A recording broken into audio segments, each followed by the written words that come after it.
My plan is all set in motion. I, the master of disaster, have set a bomb in the zoo during prime time. There's lots of people and animals, and I've relayed a message to the mayor.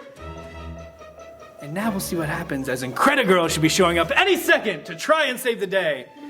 I'd just like to see her try.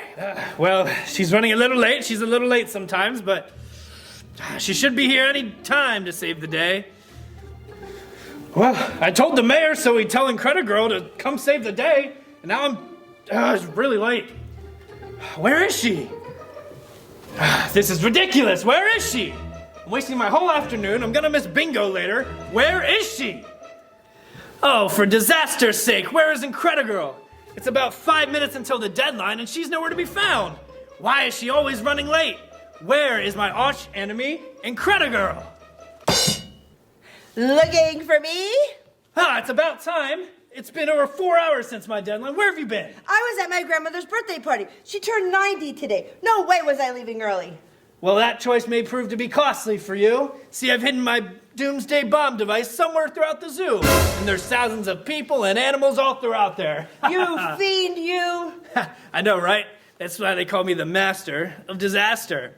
But I'll give you a choice. If you want to save these people, all you have to do is surrender to me. Give me your cape and your mask, and you'll become my prisoner. Done. What? Done. What? I surrender. Don't blow up the zoo, and you can take me prisoner.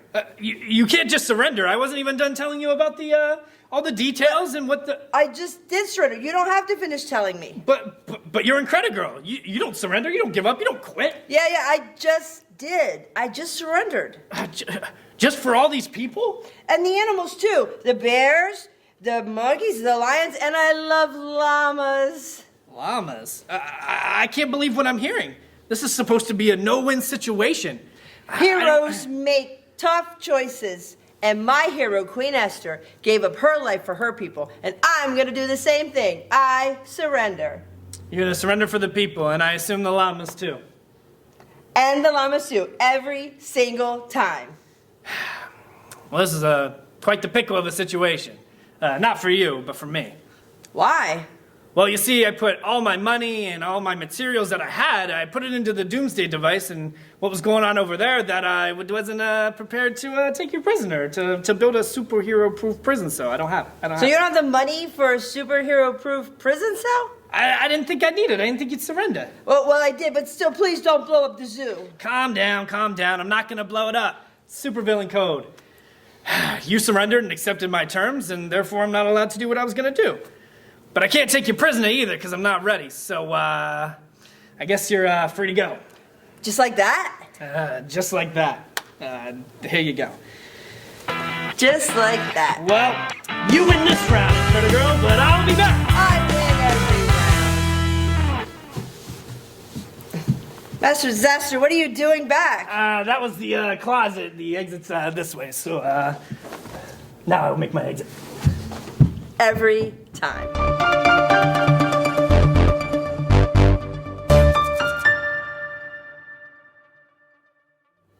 Good morning, Galilee. I'm Jedediah. That's right. Well, we're here to bring you the news on Channel 7. And I'm Bob. That's right, that's Bob. And again, we are here to bring you the news on Channel 7, the Galilean Gazette. The holiest news you'll find on your tablet. Now, kids, we know a lot of you are already back to school, or maybe are really, really soon going to be starting school again. And one thing that we all have in common that we do at school, whether we're going to be at home, whether we're going to be in school, is to have lunch. How many of us love to have a nice hot lunch, a nice full lunch, lots of options, right? Yeah, I know lunch is my favorite part of the day. How many of you guys like to eat a sandwich and chips for lunch?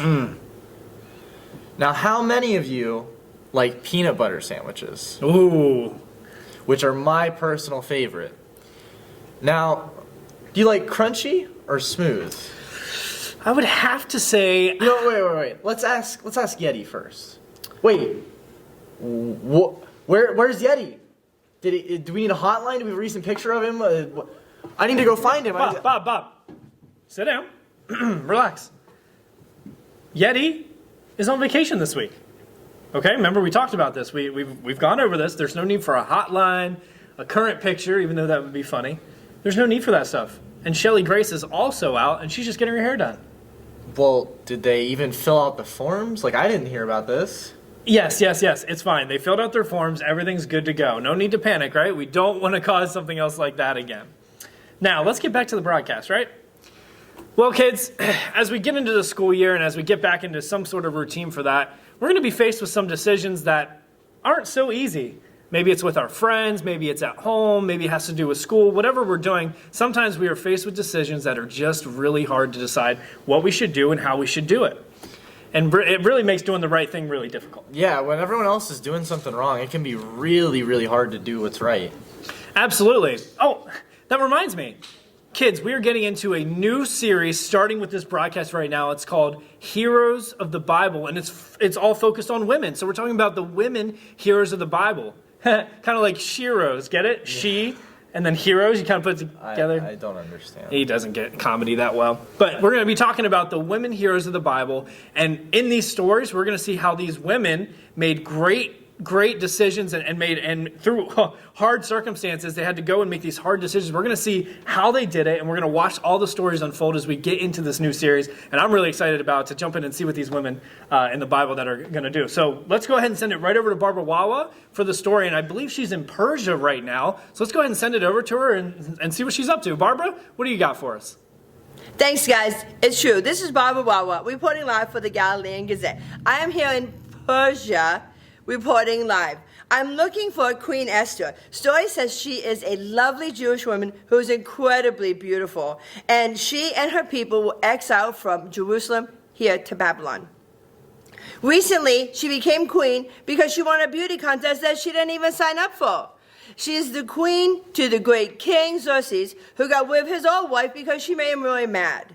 But although I'm sure this was an honor for Queen Esther, rumor has it there's trouble stirring up.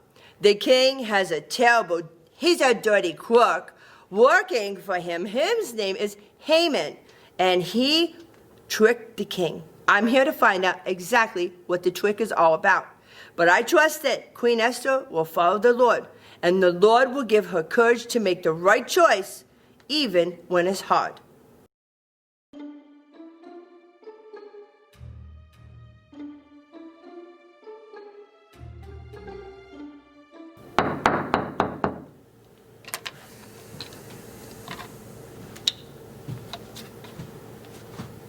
I will never bow down to you.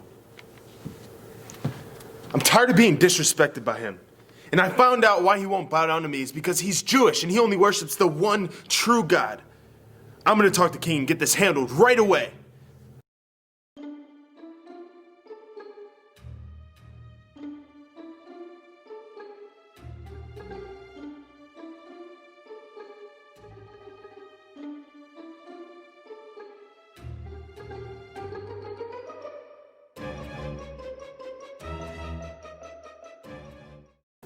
King Xerxes, there's people all over your empire not obeying your decrees. We have to do something about it. What? Well, if what you speak is true, then yes, we must act, but what do we do? What do you suggest? They must be destroyed. Let's give them 1 year, make a decree, and sign it with your signet. So be it. If this is actually happening, then this needs to be stopped immediately. I will not tolerate this in my kingdom. Not at all. Take this and go. Thanks, guys. As this story is unfolding, I have to back up a minute. I've learned about a man named Mordecai. He is Esther's cousin. When Queen Esther's parents both passed away, Mordecai adopted her in his family and raised her as his daughter because Esther's dad was Mordecai's uncle, and that was just the right thing to do. So that's what he did.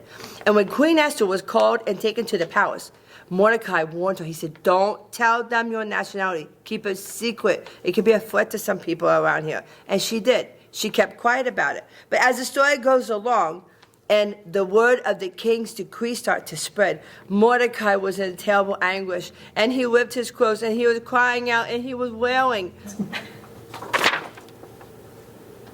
Unbelievable, Haman. This is a whole new level, even for you.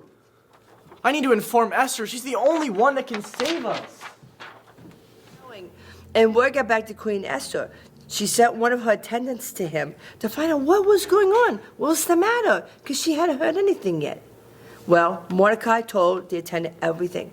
He said, take this back to Queen Esther. Tell her to go before the king, please, and plead for her people. That's where we're at so far. As the story continues to unfold, I'll check back in, guys. Well, at least my attendant has returned with news from Mordecai, but he can't ask me to go to the king. Well, he knows I could be killed. How could he ask me to do that? If I go to the king without him asking for me, well, I could die. He can't expect me to do this. He can't. Esther, don't think for a moment that because you're in that palace, you will escape when the rest of us are being killed. If you keep quiet now, deliverance and relief for the Jews will come, and you and your relatives will be killed. Who knows, maybe you are made queen for a time like this. Go, gather the Jewish people from Susa. Have them fast for me for 3 days and nights. Don't eat or drink. I and my maids will do the same. On the 3rd day, I will go before the king. It may be against the law, but if I must die, I must die. Wow, as this story continues to unfold, how brave is Queen Esther to have to go before the king and risk her life to try to save her people? I'm so thankful now more than ever that God gives us the courage to make right choices even when it's hard, and that's really an understatement. Well, my 3-day fast is over. It's time I go before the king. Perhaps I have been made queen for such a time as this.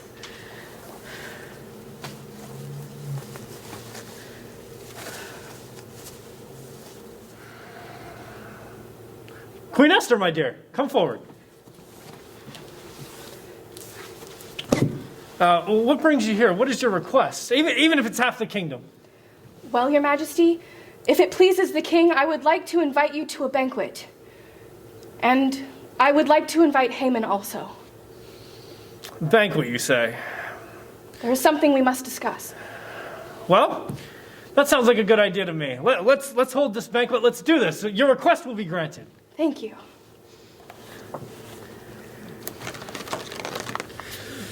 So, Queen Esther, tell me, what is it you really want? This banquet's nice and all, but there must be something more. Well, if I have found favor with the king, I would like to invite you and Haman to a banquet tomorrow night as well that I will prepare for you. Then I will tell you what this is all really about. Then so be it. Request granted. We shall have another banquet tomorrow night. Well, kids, as we can see, the story's getting really great. And Esther just had a banquet, and there might be talks. She may have multiple banquets. I don't know. I guess we'll have to continue watching the story to figure it out. But, yeah. What are your thoughts? Multiple banquets, kind of like I have multiple sandwiches. But why have one when I could just put them all together and... You're not going to be able to fit that in. Anyway. So, kids, as we get back into the story, we have to pay close attention to what Esther's doing. You smashed all... Nobody wants to... Let's just get... You know what? Let's just get back to the story. Bob, nobody wants to see this. Another great banquet. Queen Esther, what is the thing that you had to tell me? Well, Your Majesty, I have troubling news. You see, Haman has tricked you. Recently, he had you sign a decree that destroys and banishes all of the Jewish people because they will not bow down to you. Well, he has lied. See, I myself am Jewish, and the Jewish people are my people. And if you banish them, you banish me also. Unbelievable. Hammond, is this true? Are you kidding me right now? Get out of here. I can't believe you. Get out of here.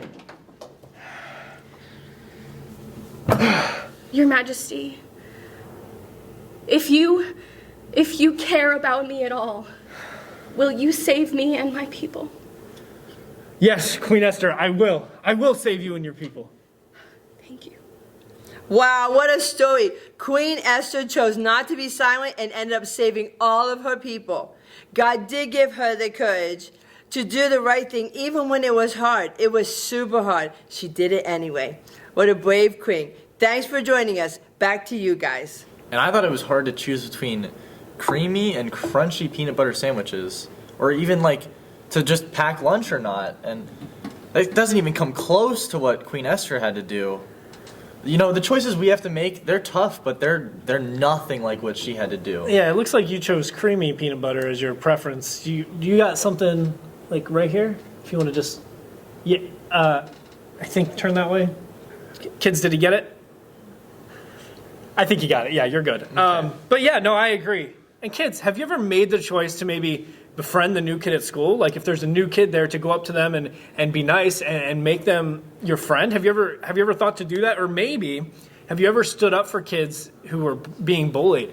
If you see one kid picking on another or treating one of the other kids badly, you know, have we had the courage to be able to step up and stand up for the kid to do what's right? And we all have to make those tough choices and to do that kind of thing. But people can get picked on for being different or for wearing certain clothes or whatever it is. You know, having the courage to stand up for that's a big deal. That's a big thing. Yeah, and you know, peer pressure makes decisions really hard. Like in your heart, you might know what's right, but everyone around you doing something different can be really hard to go against that and stand up for the new kid or something like that. Yeah, you're exactly right, Bob. And that's what kind of makes these things heroic, right? If we looked at Esther's story and as we get into this new series about the Wonder Woman of the Bible, the sheroes, right? The women heroes of what that is. If we think of it in our own lives, right? For God to give us the courage to be able to stand up to do the right thing, to maybe stand up for the kid that's getting bullied and to come alongside him and show them love or to be their friend and really to follow what Esther did in faith and knowing that God was going to give her courage and God called her to stand up and do the right thing. God calls each and every one of us kids to stand up for what's right, to help us in these certain situations to act the way he would and to act the way that as we see these stories in the Bible as they'll unfold throughout the couple weeks here is to stand up for doing what's right, and others will be able to see that. If they see us stand up for what's right, to come alongside, to show love in all these different situations, that will speak volumes and speak a lot to other people to help them hopefully do the same things in their lives as you're doing in yours. Again, keeping Jesus at that center, which I think is incredibly important. And to know that God gives us the courage to make the right choice, even when it's hard. Because it's not always going to be easy, kids. We're going to be faced with a lot of peer pressure, as Bob was talking about, and a lot of things in our life that, again, God will give us the courage. We just have to ask him and walk in faith in that, just like Esther did. Well, Bob, I think you need to go get cleaned up, and it's dripping and getting all over your outfit here. So, kids, that ends our broadcast for today. For Bob, for Jedediah, we hope you guys have a great week, and we'll see you next week as we continue the series. As an incredible girl, I want you to know that God will give you the courage to make the right choices even when it's hard, just like Queen Esther did. So thanks for joining us today. I hope that you join in next week and we can find out what that master of disaster is up to. So that's right, we're changing things up today. It's craft time with Miss Kathy, right? So we are doing the story of Queen Esther. So what we thought you could do for a fun craft is if you have some paper bags around and just some craft paper, some construction paper, some googly eyes maybe, and marker. We have Queen Esther. And we can also make here a King Xerxes. I love his vest, right? Doesn't he look awesome? So we hope you enjoy. You just need a few items that you have right at home. Thanks. Hey kids, we've got a new memory verse this week in our Sheroes series, so let's get right into it. The Lord is my strength. He makes me secure. He has saved me. Psalms 118:14. Have a great week.